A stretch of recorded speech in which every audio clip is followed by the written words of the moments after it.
Good evening, everybody. It is Jay Scott. Once again, you're listening to The Hook Rocks, the Ultimate Rock Community Podcast. Hope everybody's doing well out there, staying safe, staying healthy, as I've mentioned before in previous episodes. It'll end sooner or later. We just got to keep on doing what we need to do, and hopefully we can get back to a new normal once this is over. I'd like to welcome the latest guest to the New Music Spotlight. They're not really new, but they're more or less unknown or under the radar here in the United States and North America. Is a band that I've been a fan of for a while, and I'm really happy to have them on the New Music Spotlight. I'd like to welcome in Labros G, the drummer for the band 1000 Mods. How you doing today, man? Hello, Jay. I'm fine, man. How are things over there? How are things over there in Greece? To be honest, we are one of the luckiest countries globally. The death rate is really low. It's like 130 persons in total. We were really lucky to not have so many patients early in the pandemic. So most of the people stayed home really early, and I think this is what saved us from this. And of course, maybe we are also lucky because we are not in so much centrally in Europe. So all our airports and everything about transporting and transportations, it's not so big in Greece. So I think this is the reason that we are still really behind the other countries. Yeah, it's weird how some countries are affected greatly and some, like Greece, really have not been affected yet and may not be affected as much as the other countries around the world. So it's really weird. And once they study all this and they determine what caused outbreaks in this country and that country and what helped other countries, it's going to be really interesting to see that information. Yeah, definitely. I totally agree. Well, we always... But I think in general, there was a big problem from many leaders across the world that they didn't take the situation so seriously, and this also happened also in Greece. But I think we were just lucky that there were not so many people already infected in order to, before the lockdown, to have already so many people that would be unstoppable. But we're lucky that there were not so many people already infected. Yeah, they're talking here that people were infected as early as November and December, mm-hmm. and it's crazy to think about that. So, yeah, it's there's a lot of questions without any answers, and we're in uncharted territory. So, hopefully soon we start to figure things out, and hopefully, get back to a normal, whatever that is, once this is over. I mean, I think there's going to be a new normal for a while, and I don't think the normal as we knew it will be known for a bit. I think it's going to be at least a year to 2 years before we feel normal again. That's just my opinion. I totally agree with this, Jay. Yeah. Really. I think we are going to live in a new norm for at least a couple of years. Absolutely. Unfortunately, and hoping that less people continue to die. Yes. Hopefully. Well, we always start the episode every time we have a new guest the same way, and that's with the same question. It's with the essence of the show. The hook rocks, just like every rock song has a hook that sucks you in. Every rock fan has a moment, whether it's a song, an album, a band, or performance that hooked them on rock and roll. What hooked you? Me, personally, if I go really, really back, when I was like 9 to 10 years old, it was the Smash album by Offspring that got me into. So my parents, of course, were listening to all the 70s, and rock music was at my place really often. And also the rest of the band, especially the guitarist George. I know him since we were 2 and 3 years old, and every summer we were spending our vacation together. So our way of communicating was also through music, and this is the person that I we learned together the majority of rock and metal music in our early years and in our teenage years. But for the special hook, I will say it was the Smash album by Offspring. It was the first album that I felt like, oh wow, this is the music I really like to listen to. And of course, later, a little bit later, came to listen properly and really seriously to Black Sabbath and understand this kind of music, trying to understand this kind of music that since then it's my life. I hear a lot of Black Sabbath in your music.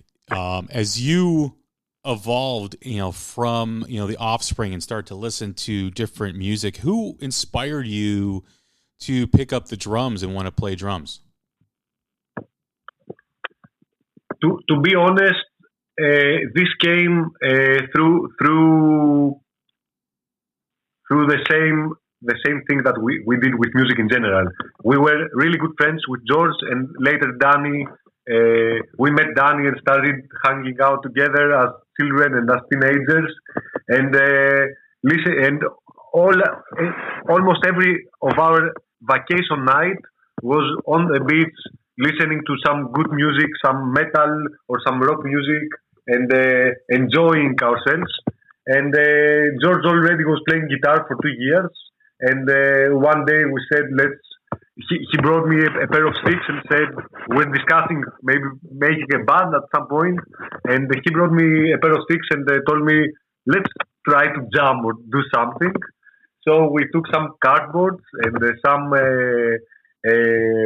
kitchen stuff, from big pots and trying to simulate cymbals. And I think we tried to play the Paranoid for the first time and Breaking the Law. These were the first two songs that we tried to play in a kind of musical way.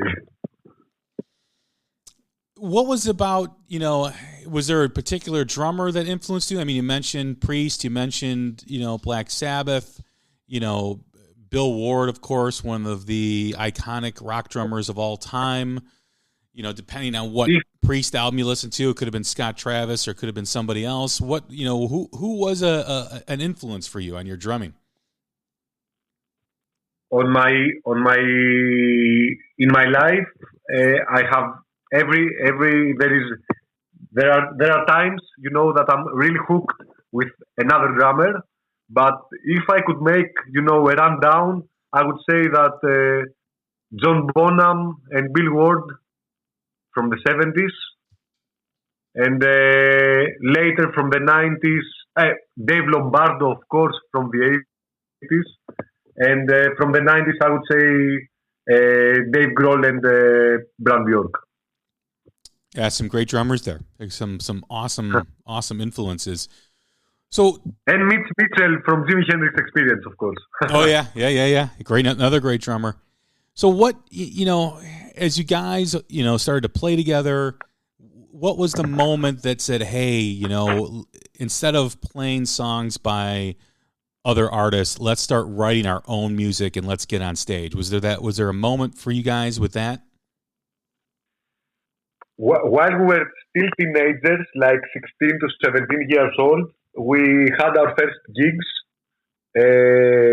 in local bars, and mostly we're playing covers, as I think every musician starts playing covers. And at that point, we also tried to have a couple or three songs on our own. And this continued to evolve. And at some point, around 2006, we were the same persons, the same group of persons. We had like 2 or 3 bands. We were like 6 or 7 people that we were all close friends, and we had 2 different or 3 different bands. And in 2006, it was the final lineup for Thousand Modes came and existed. The four guys that we are still today, and this was the moment that we said, let's try and put a demo, record a demo, put it out, and try to play outside of our mother city, outside of Athens, and let's dream maybe playing outside of Greece one day. So I would say the pivotal point was around 2006. Now you guys keep building every album, every release that you guys have. I mean, we talk about the new album, and we're going to get to that, Youth of Dissent, but you have Repeated Exposure too, and then before that, Vultures, before that, Supervan Vacation. There were some EPs before that, and you just mentioned, your goal was to, play outside, play in different cities in Greece, play outside of Greece, and you guys have been doing that. Building every album. It's almost like you guys are taking another step every time you release a new album and new songs. That has to be pretty fulfilling for you to know that initial goal that you guys had back in 2006 keeps moving forward. To be honest, this was always our motto. We were trying every time to move forward step by step. We're never the dreamers, that we played the first gig and the next day we're dreaming of playing in front of thousands of people all around the globe. Every time we're looking for the next step. And I think this is what actually worked for us, because we were always trying to be on our feet, not our head, our minds be in our heads, but also being a kind of stubborn, headstrong guys that whatever we want to achieve, we try the most we can to achieve it. Not in a bad way, stubborn, but we want to record for the first time in a proper studio. Let's do that. Let's work some city jobs just to make some money and do that. Then we need to go on tour. Let's work and buy some stuff and buy amps and rent a van and let's try put all ourselves in our music. And this is how we got here. And we're really lucky. I mean, if you see it from outside, if you think out of the box and see it from outside, it's not easy. The chances are against a band that starts this way. I mean, no one from us was a professional musician. No one from us was studying a big conservatorium or had a lot of connections in the music business. We were just four friends, lovers of rock and metal music that wanted to express ourselves through our music, and we are really lucky that this got us so far to have played all around Europe in really legendary and big venues, and be able to play in the United States and Australia the last couple of years. I would if someone came 5 years before and told me that we could achieve that. Of course, if someone came 10 years ago and told me that, I would say that he was one of the craziest person I would ever meet. I think it's really important to have that perspective, because the music industry has changed so much over the past few decades, where it is difficult for a new band to break through, and a band that is realistic and understands that they have to really work it and have small steps equal the big goal eventually, right? If you take a step every single time and maybe more than one, maybe it's 3, 4, 5 steps, and the next time out you do more. Sooner or later, that dream that you had when you were in your youth becomes reality, because you're doing it the right way. You're out there playing for people. You're playing for everybody and anybody that will listen. You're playing, markets that you never would have thought you'd played, like you said. And it's building a fan base. It's building an audience. Obviously, there's social media now that you can connect with people. But it really is, interesting to see different bands' perspective on what they need to do to grab an audience and build an audience. And it's nice to hear that you guys understand that, Rome wasn't built in a day. So get out there and play, get out there and play, get out there and build that audience and keep going. I mean, you grabbed me in terms of, enjoying your music about 2 years ago. I happened upon your music by accident, and I love it. I mean, I've been a fan ever since. But thanks a lot, man. Yeah, and I always believe that everything good will eventually find an audience, and I believe that's very true for 1000 Mods and you guys. We really appreciate that. And one thing that I forgot to say that is that we never believed that we would be able to travel all around the globe just playing our music. I mean, I think with traveling and meeting other civilized other people and with completely different cultures, it opens up your mind and makes you a better person and a better human being. And to have achieved that, just doing what we love, playing music, I think it's the biggest reward that we could ever have. I imagine as well, it makes you guys a better band. I mean, you guys are in this together. You guys are building this together. One, all for one for all. And I imagine the synergy and the chemistry in the band builds as well. As you guys are growing this, I have to think that improves as well. Yeah, of course. And the fact that we were already friends before we start the band, I think made us have a bigger and stronger foundation in order to achieve that. Because there are a lot of bands that we know and a lot of bands out there that they have been formed through advertisement or they have been they are not even friends, or they just go for a practice in the practice room and then for a gig, and then they do not talk to each other till the next time that they have job. It's just a job for them. And I think all these bands, they do not have the foundations to keep moving forward or to be all together, as you said, one for all and all for one, especially in the bad times, because during the bad times is the most common time that you see how a group of people react and how bonded they are or not.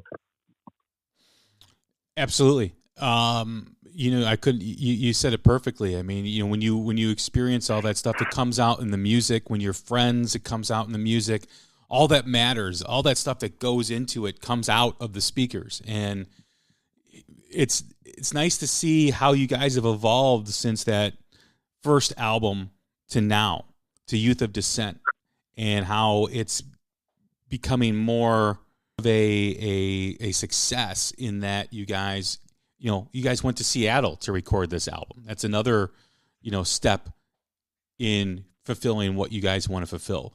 How was that process, going to Seattle to record Youth of Dissent? This is also another thing that if someone told me 3 years ago or 5 years ago, I would never believe him. And, we're growing, we're raised during the 90s. And in fact, all of us are born between 84 and 87. And so our first years of listening to music was through the 90s. And some of the greatest bands and some of our favorite bands came in this time period. And many of these bands were based in Seattle. The grunge era was maybe one of the biggest music rebellions ever happened in the music business, in the rock music business for sure. And when we were trying to see what we are going to do with our fourth album, our new riffs, our new ideas were kind of actually music made us look to Seattle, we were big fans of Matt Bales for many years, and a lot of Matt Bales albums, even if he produced them or he was just the engineer or whatever, we were big fans of these albums, and we tried.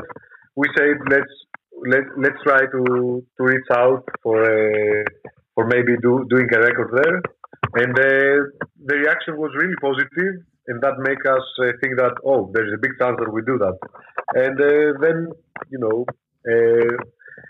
when we understood that we are going to do that with this legend, with Matt Bales, and at this legendary Studio Litho, that it's Gossard's from Red Jam Studio and London Bridge, that like 50% of all the grunge albums have been recorded there.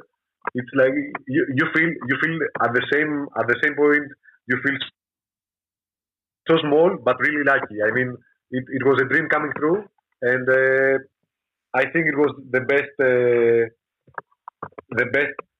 Our fourth album was the best way to achieve that. I mean, the timing and the music was the best place to go and record our fourth album. Talk about what was the recording process like in Seattle? I mean, what was it like coming to an area where that you listened to a lot of the music that came out of that city in the 90s to recording? What was that experience like for you guys? To be honest, before the recording, we visited Seattle for a gig in 2018, but as most of US touring, you don't have no time at all to visit the city that you play. You are, because the distances are so big between the cities. You arrive really late. You do your sound check, you play your gig, and you move forward. And unfortunately, back then we didn't have the time to feel the city, to see where the music that we like and we love was made. And actually, we only were lucky to visit the venue that we're playing was a legendary venue that Pearl Jam played there, Nirvana played there, Soundgarden played there, of course.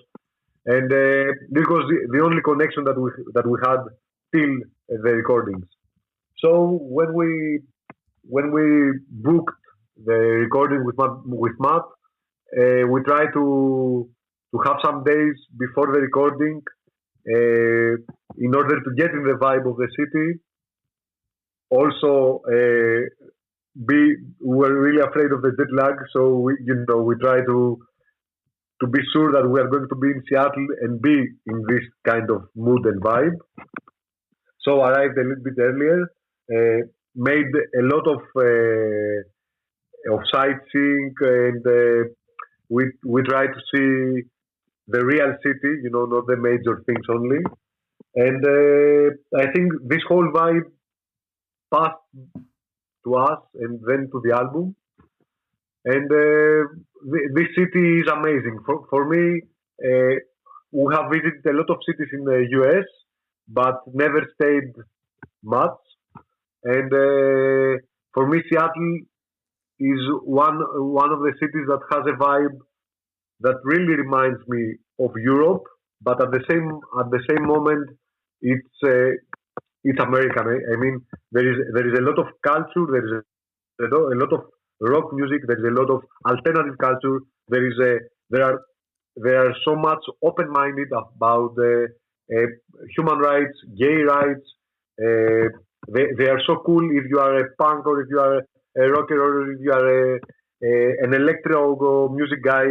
They are really open-minded, and to be honest, we felt really like home in Seattle. It was, for us, it was like we got right on the spot. We got in the vibe of Seattle, and this whole thing, feeling so comfortably there, made us record as good as possible. How was the recording process in terms of writing music, in terms of wanting to accomplish maybe something different? Because I noticed the structure and the arrangements of the songs in Youth of Dissent are a little different than previous albums by 1000 Mods. You know, they're a little, in albums previous, there was more of a jam type of feel to the songs, whereas now there's a different arrangement. Was that what you guys wanted to accomplish? Was that from the producer that wanted to maybe bring you guys in a little bit? How was that? How did that all go down? As I mentioned before, the music came before Seattle.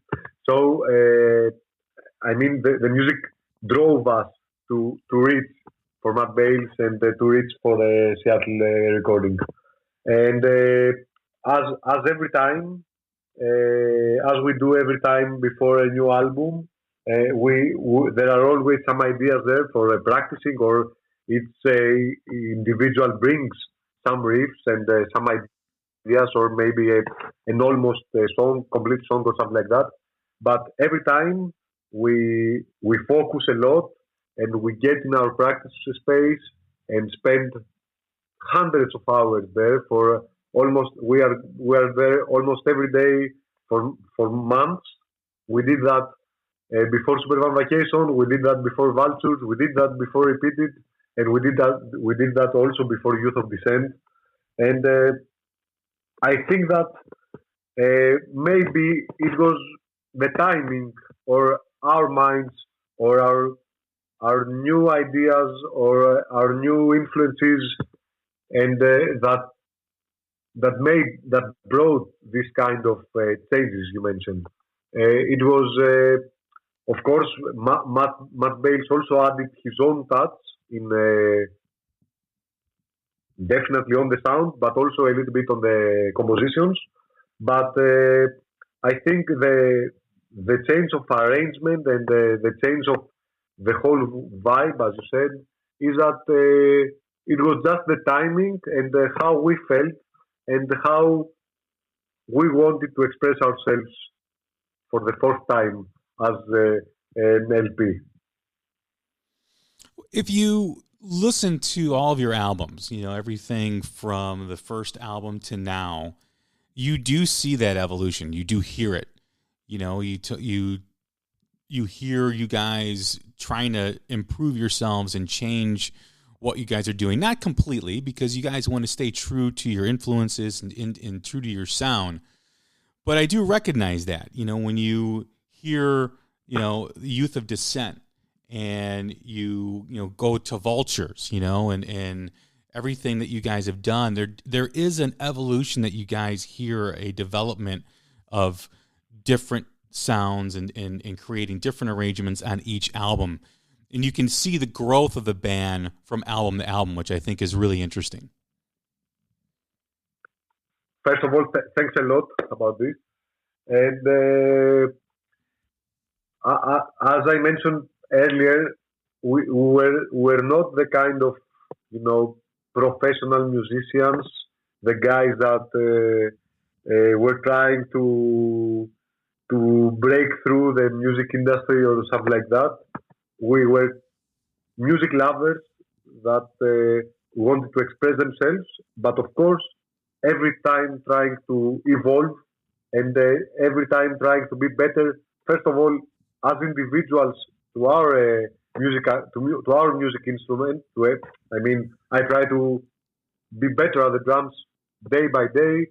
Everyone try to be better at their own instrument day by day. So I think this is the reason that we listen to a lot of music day by day and a lot of different music, and we try to broaden our horizons and listen to good players or listen to really unbelievable arrangements. We try to be better, first of all, as persons and then as musicians. So I think this is the reasons that there is this kind of evolution in our albums. Well, you definitely hear it. And as far as, coming from, Super Van Vacation to Youth of Dissent, you hear the songs on Youth of Dissent. I'm a huge huge fan of the album. I've been looking forward to it. I got to tell you, Labros, I've been looking forward to this album for a while, and to hear it finally come out and to hear, how you guys have evolved was pretty exciting for me. Thank you very much, man. Thanks a lot. We really appreciate that. So on the last album, you guys toured America. You guys toured North America. How was that experience coming to the States for the first time and playing to your audience here? First of all, it was always a dream. After we started playing gigs abroad, outside of Greece, and playing Europe so intensively. I mean, we have been touring since 2011 in Europe, and I think from 2014 and later, we were playing like 100 gigs per year, almost 100 gigs per year. And I think it was always a dream for us to pass the Atlantic Ocean and be able to perform in US. But when the actual offer came, we try to do it as good as we can. I mean, try to play the most cities that we can. Try to play at places that we know there is a fan base. Try to play to reach new fans, of course, and play new cities and be able to communicate with fans and promoters that were in touch for many years. And after all this. These were a fact. I mean, for us, as I told you earlier, it's everything that happens is a step or two steps moving forward. After this was there that we are going to finally tour USA. We're really eager to play this. And when we arrived in US to start the tour, we're already an experienced touring band. We have played several. Hundreds of gigs across Europe, and we thought that it's going to be the same, but in a different country. But US is a completely different level for touring musicians. It's a huge country. You have every day to drive like 10 to 12 hours to play a show. There is a completely different way of accommodating the band. I mean, there is no such of hospitality like there is through the underground promoters in Europe or Greece or Australia, and that happens because there are too many bands touring the US the whole time. I mean, all the venues that we played, they had the gigs every day of the month. So I can understand that it's not possible to have a more romantic underground way of doing gigs. So this was an intense and really hard part that we had every day to be in a van for 10 hours and then have to, when we arrive at the venue, do a really, really fast sound check, not even eat or something, and play the show, and then leave after the show because we have to drive 2 more or 3 hours in order to wake up the next day and do the same. And it was a really hard experience in terms of touring, but a really rewarding experience in terms of we didn't expect so many people to come at our shows. We didn't expect so many guys, so many fans to know our music and sing our songs. We didn't expect so much and good support on our merchandise, on our records. People who were coming after the show to meet us and tell us that they're listening to our music for many years and they never believed that we are going to play in USA. So I think after the tour, the whole experience was way more, way better than we expected before leaving to USA. I have to imagine you're right. I mean, it has to be rewarding to hear fans across the world that know your music and that are singing back to you. I think that's one of the greatest things about being at a rock show is experience that. And I can only imagine what it's like experience that while you're on stage playing the music. You know, we are under a certain circumstance right now that reality has changed all over the world. And you guys just released a new album with great material.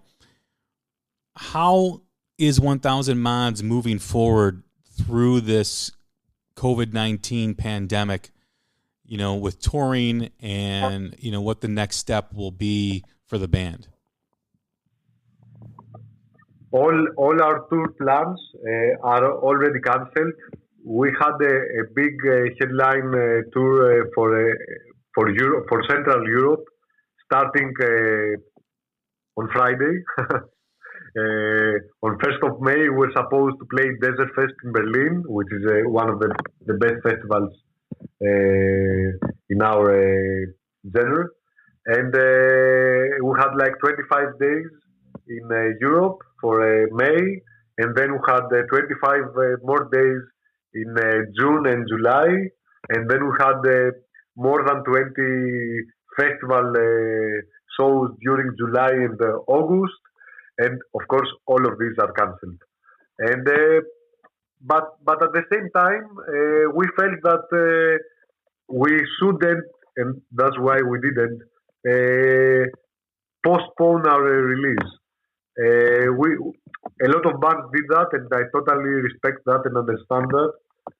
But to be honest, we felt that people now, that most people all around the globe are forced to stay at home. I think music is one of the best ways to cope with this and make you feel better with yourself for sure, but also be kind of it makes you be more positive. I think for me it works, and I think it works for many people, that music makes you be more positive and makes you cope better with the situation. And I think that's the main reason that we decided not to postpone our release, and let finally, after 6 months from recording, we were able to share our new music with our fans. And now the only thing that will change in the future is when and how gigs and festivals are going to be able to happen again. And for this, I think there will not be a serious and a serious answer and something for sure in the next couple of months. So I think as most of the music underground industry, because the major music industry already has cancelled everything and moved almost every festival and line up for 2021. It's going there's not going to be a 2020 year at all for major events. I think the underground music and bands like us and bands that really work their asses off, being on the road and trying to reach new places and bring their music to new fans. I think we have to wait for sure a couple or 3 months more to be sure what is going to happen. I think nothing is for sure yet. So there are not, regarding gigs, there are no plans at all. But we're already planning a lot for 2021 and waiting what is going to happen for 2020 and see how we're going to move. I think that's the only thing you can do right now. Is plan your attack for when this is over. Plan how you're going to reach your audience when this is over, and figure it out. Because I know there's bands here in America that are postponing events, and some of them have even rescheduled dates, and I look at things and I'm like, well, how can they reschedule it when they don't really know what's going to happen? So, True. you It's have, true. you have to, just, it is what it is right now. You have to accept it. I do like the fact that you guys did move forward in the release of the album because let's face it, there's a lot of people inside their homes right now looking for things to do, looking for music to listen to. I know I'm one of those Exactly. people. And to have an album, Youth of Dissent, to digest when I really don't have much going on and nothing to distract me, I think benefits bands like 1000 Mods and other bands that do that, because right now I think is a perfect time to grow your audience, because for those that maybe have resisted new music or maybe have not heard of you, now have a chance to listen and not be distracted as much as they would be under normal circumstances. Hopefully, Jay. Our biggest problem, for me personally, and also for the rest of the guys in the band, is that we worked a lot for this album. We pushed ourselves a lot, and we pushed ourselves for sure before, during the composition and the rehearsal time, also during the recordings, but also we pushed a lot after this because we are a kind of DIY band. We release our albums through our own label. We do a lot of things by our own. We have a really good team around us trying to do the best thing for us. But everything, we are not on a big label. We are not on a big booking agency. We are a band that tries with their own forces every time. And for all of us, all this energy that we put on this record, in all of the sides of this record, the only thing that we wanted was to get on stage and play this new music. And I think this is the thing that really shared us a lot inside us. But of course, the whole situation is above all of us. So we try to cope with this, and as you said, we try to be ready when this is over to be back on the road and finally be able to play our new music for everyone out there. The other thing that has to be somewhat comforting is that you realize that everyone is in the same boat. Every band across the globe is dealing with the same thing. So it's not like it's only 1000 Mods, and it's not like it's not like it's only affecting you guys. I mean, everyone's dealing with this. So, in terms of the rock community, once 2021 happens and everyone's allowed to start playing shows, I think a lot of people are going to band together, and I think a lot of people are going to have a feel good moment, if you will, about playing live music again, about connecting with their fans. And I think that's a positive thing. I think that's, right now is the negative, and we're all dealing with that, and we have to get through it, but the negative's not going to be here forever.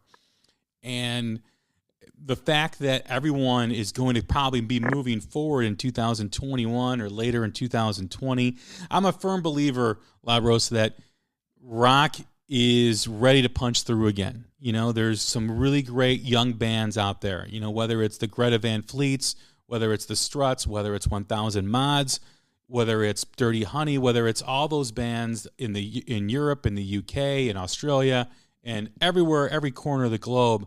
I do think that there is a building force in rock and roll that is going to have its day in the sun again. I think 1000 Mods is definitely a part of that because, there's something for everybody in rock music right now. And once this is over, once people get through this, I think people are going to be more primed and ready for rock music to bang their heads again, to pump their fists in the air, to go to shows and have a good time. Hopefully, man, I really hope this to happen, and can't wait for this. But as you said, it's not only about us, and it's not only about rock music. I mean,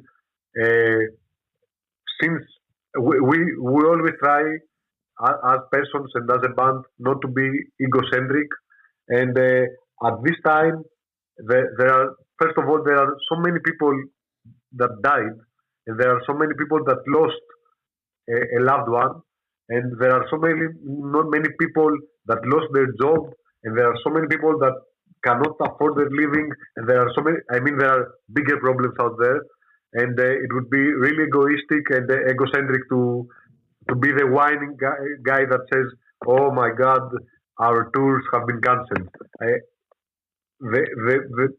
It's it's everywhere. I mean, everyone has been affected, and because we try to to understand the situation. I mean, as humanity tries to understand and cope with the situation, and I think we still haven't understand how big this thing is and how everyone's life all around the globe has been affected.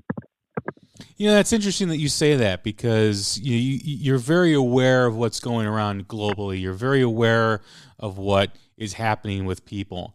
And I noticed in the album Youth of Dissent an awareness of what is happening with the youth of today lyrically in the songs that you guys wrote. And I want to know, where did that come from? Where did that inspiration to kind of go in that direction lyrically for the album, your latest record, where did that come from? I think the main reason is that everything that happens around us,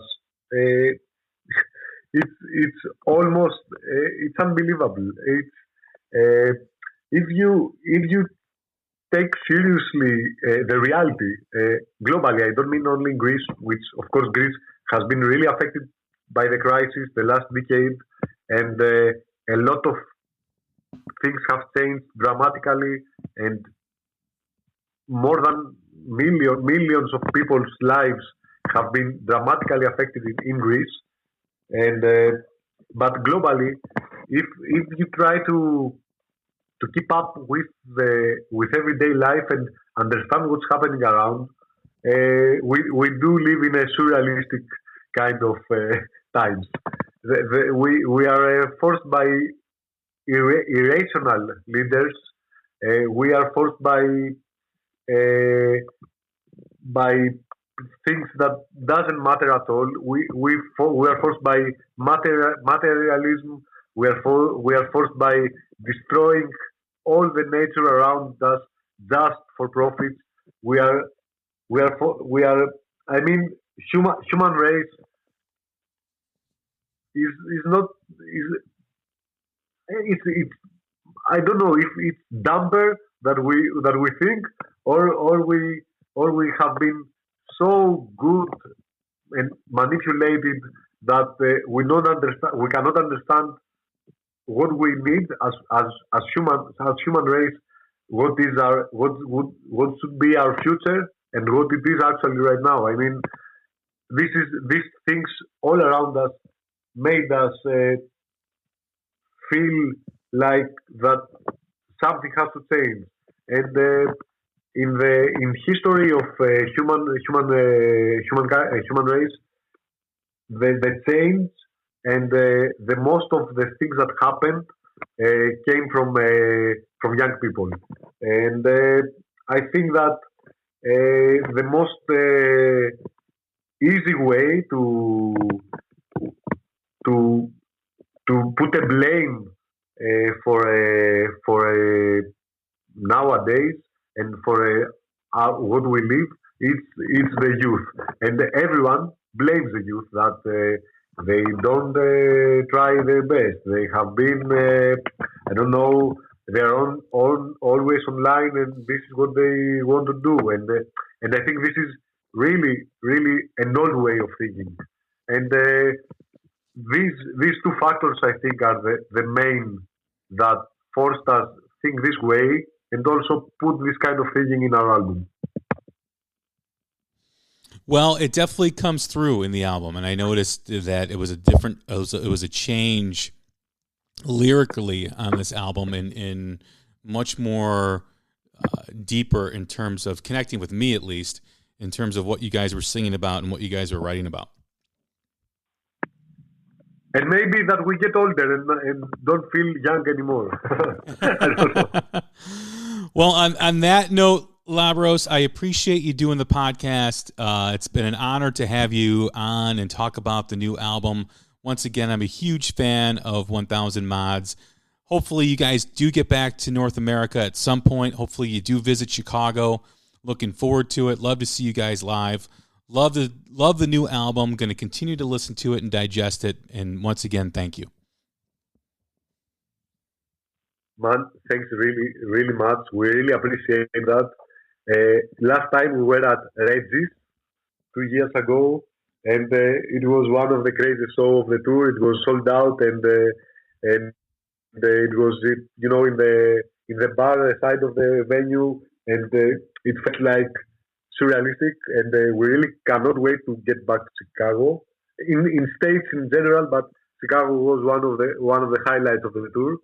And once again, thanks a lot for supporting us and bands like us. And to you and to everyone that listens to podcasts, please try and stay safe. And please try and think for yourself. I mean, nationally in the US, please trust the right guys, trust science, and hopefully all together we are going to be in a better place in the next 2 years. Well, thank you very much for that, Labros. I appreciate the words and I appreciate the interview. Thank you once again. Thanks a lot, Jay. Once again, everybody, that's Labros G from 1000 Mods. This is Jay Scott. This is the Hook Rocks, the Ultimate Rock Community Podcast. We'll talk again soon. Stay healthy, everybody.